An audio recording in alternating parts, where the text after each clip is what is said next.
Արդեն օրեր շարունակ առատեղումները ողողում են երևանյան փողոցները։ Հեղեղումների պատճառով 3 արտակարգ իրավիճակ էր ստեղծվել մայրաքաղաքի մի շարք հատվածներում։ Փողոցները դժվար անցանելի են եղել ինչպես մեքենաների, այնպես էլ հետիոտների համար։ Թեմայի շուրջ վերլուծություն է ներկայացրել Ռաֆայել Մնացականյանը։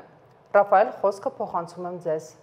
Շնորհակալություն, բարի կիսաանձրևոտ երեկո հարգելի բարեկամներ,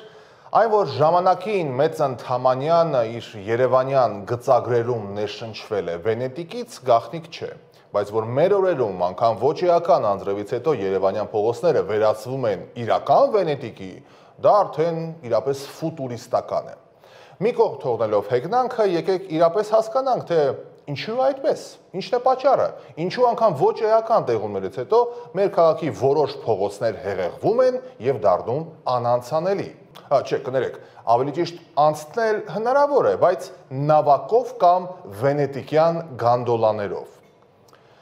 Հետաքրքրականը նաև գիտեք որն է, որ արդեն քանի տարի այս վիճակն է։ Ամեն անգամ տարվա այս եղանակներին, անձրևներից հետո համացանցը ողողվում է զանազան տեսանյութերով, որոնք գուցե ոմանց համար զավեշտալի են, բայց իրականում այս ամենը ողբերգական է։ Մենք խոսում ենք հետպատերազմյան վիճակից, չոր ռազմավարությունից, ազգային անվտանգությունից ենք խոսում, բայց սա ազգային անվտանգության հարց չէ արդյոք։ Երբ անձրևից հետո մայրաքաղաքդ կատվածահար է լինում, կենտրոնում եւ ոչ միայն, սա ազգային անվտանգության հարց չէ միթե։ Ինչ Պարիսպ, Իրանցի հարցեր, խաղաղության խաչմերուկ, դուք մեր խաչմերուկները անձրևից հետո տեսել եք, նորից եմ ասում, սա իրապես տարիներով հասունացած հարց է։ Ասում ենք, խոսում ենք, ծիծաղում ենք, բարկանում ենք, անցնում գնում եւ մյուս տարի կրկին նույն վիճակին ենք առնում։ Քանզի դեռ քաղաքում տեղումները իրապես շարունակվում են, հիմա էլ է անձրև գալիս Երևանում, կարծում եմ լավ կլինի խոսենք վերջին դեպքի մասին, խնդրեմ։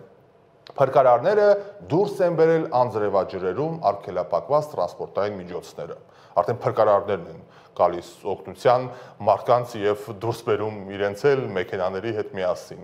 Մենք ոչ տրոպիկական երկրներում ենք ապրում, ոչ Մադագասկարում ենք, ոչ էլ ամազոնյան ջունգլիներում, բայց խնդիրը կարծես շարունակում է մնալ նույնը։ Այդ ինչ անձրև է գալիս, որ մարդկանց պիտի փրկարարները գան փրկեն։ Խնդրեմ, մայիսի 5-ին ժամը 17:56-ին անձրևի հետևանքով ջրալցումների,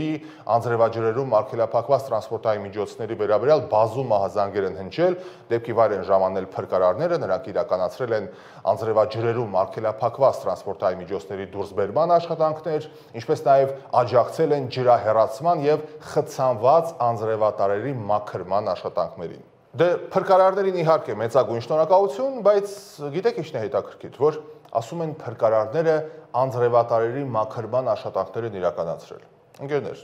օրեր առաջ հայտնել էին, չէ, որ տեղումներ են լինելու, ուժգին տեղումներ են գալու։ Միթե ամեն տարի նույն հատվածում այդ ջրեղեղներից հետո չի կարելի մի քանի օր առաջ պատրաստվել, որ մի քանի կաթիլ անձրև կա նույն վիճակի մեջ չհայտնվենք։ Ես իմ աչքով եմ տեսել Կիևյան եւ Հալաբյան փողոցներում այդ սելաֆատարերը իրոք մաքրել են, մեջի տերևները, կեղտը, հողը ինչ որ կար, խցանված, այդ ամենը մաքրել են, լցրել են կողքը, որ իբր աղբի մեքենան գահավաքի տանի, բայց մինչ աղբի մեքենան մի 2-3 օր անց եկել, այդ հողը, կեղտը, տերևները նույն ձև լցվել են սելաֆատարի մեջ, արդյունքում կրկին խցանել, ու այդպես համատարած, չէ, առաջին անգամը չէ, որ մենք խոսում ենք կազմակերպչական ճգնաժամի մասին, բայց ամոթալի է, որ երկրի մայրաքաղաքը, որը մեծ հաշվով չոր կլիմայում է գտնվում, կատվածահար է լինում ամեն անձրևից հետո։ Ես համացանցում որոնումների արդյունքում գտա բնապահպան Կարինե Դանելյանի դեռ 2017 թվականի հարցազրույցից մի հատված, որը եւ ուզում եմ ներկայացնել ձեր ուշադրությանը, որտեղ բնապահպանը առանցքային սխալներից մեկը համարում էր, գիտեք որը, գետառի փակումը, այդ փոքրիկ գետի փակումը կենտրոնական հատվածներում եւ ոչ միայն, որը եւ հանգեցնելու էր այս հեղեղումների։ Մի հատված Տիկին Դանելյանի հարցազրույցից։ Քաղաքի սելաֆատարը, գետառը փակել ենք։ Սելաֆաընդունիչները քաղաքի հյուսիսային հատվածում կառուցապատել ենք, դրենաժային համակարգը խախտել ենք դարձյալ կառուցապատումներով եւ բացարձակ հաշվի չենք առել, որ կլիմայի փոփոխություններ են տեղի ունենում։ էքստրեմալ երևույթները գնալով շատանալու են, մենք պետք է ադապտացվեինք, մենք ամեն ինչ հակառակ ենք արել։ Խոսում ես, մեզ ասում են ձայնդ կտրի, մեզ մի խանգարի։ Մենք հո չենք կարող գնալ գետառի կառույցները, ռեստորանները պայթեցնել։ Հենց սկսել են կառուցապատել, մենք բողոքել ենք, ցույցեր ենք արել, գնացել ենք կառավարություն, քաղաքապետարան, մեզ ասել են իզուր տեղը աղմուկ եք հանում։ Մենք ամեն ինչ հաշվարկել ենք, հաշվի ենք առել։ Դե ինչ,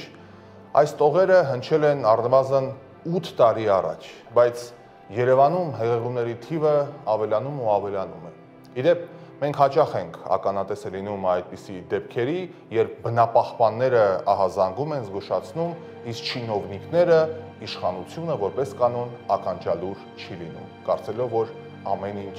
ճիշտ է եւ ամեն ինչ հաշվարկած։ Բայց արիուտես, որ պատկերը բոլորովին այլ է։